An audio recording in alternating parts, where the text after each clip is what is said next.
Let me ask you something. When you read a poem, a novel, or even a simple paragraph, what is the first question that comes to your mind? Most of us ask, what did the author mean? We search for intention, we search for the writer's message, we treat the author almost like an authority figure, someone who controls the meaning of the text. But what if I tell you that this way of reading literature is fundamentally flawed?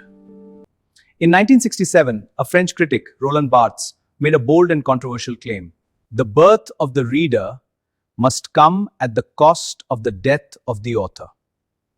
Today, we will explore this idea in depth, not just what it means, but why it transformed literary theory forever. To truly understand Barthes, we need to understand the tradition he was reacting against. Before the 20th century, and even well into it, literary criticism was dominated by author-centered approaches. Critics believed a text reflects the author's life and psychology, meaning lies in the author's intention. And to understand a work, you must study the author's biography. In this model, everything flows from the author to the text, and finally to meaning. This approach is often called intentionalism, and it assumes that the author is the ultimate authority over meaning. Barthes completely rejects this tradition. He argues that once a text is written, the author no longer controls it. So what exactly does Barthes mean by the death of the author? Let's break it down carefully. Barthes argues that writing is not the expression of a single voice.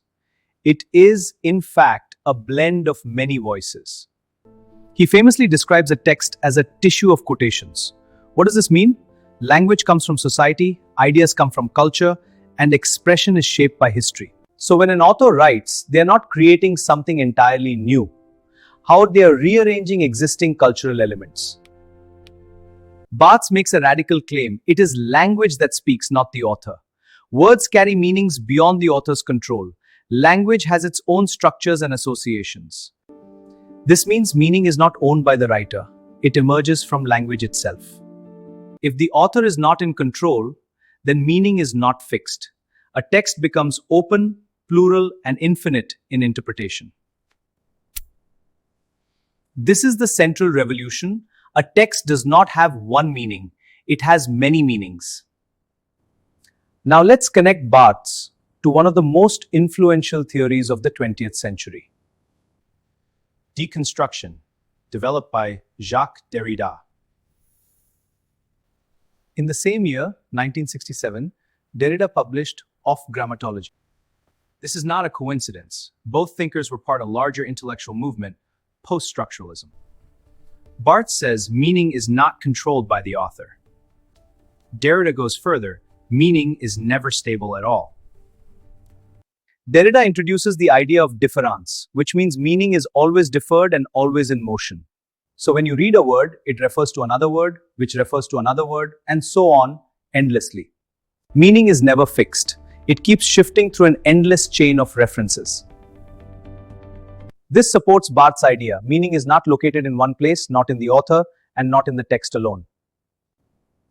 Let's turn to the reader. Barthes' most famous statement, the birth of the reader must come at the cost of the death of the author. This idea directly connects to reader response theory. Before, meaning flowed from the author to the reader. Now, the direction changes.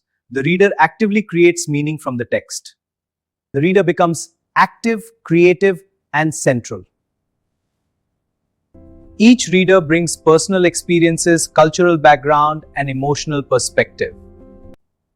So the same text can produce different meanings for different readers. A tragic story, one reader sees love, another sees loss, and another sees social injustice. All interpretations are valid because meaning is constructed, not delivered. Barthes' theory sparked major debate. Let's examine three important responses. First, Michel Foucault, in his essay, What is an Author? Foucault does not fully agree. He introduces the concept of the author function. According to Foucault, the author is not a person. The author is a function within discourse. Society uses the author to organize texts, control meaning, and assign authority. So the author is not dead, he is redefined. Second, Jacques Derrida, who complicates Barthes' idea. He suggests there is not one death, but multiple deaths.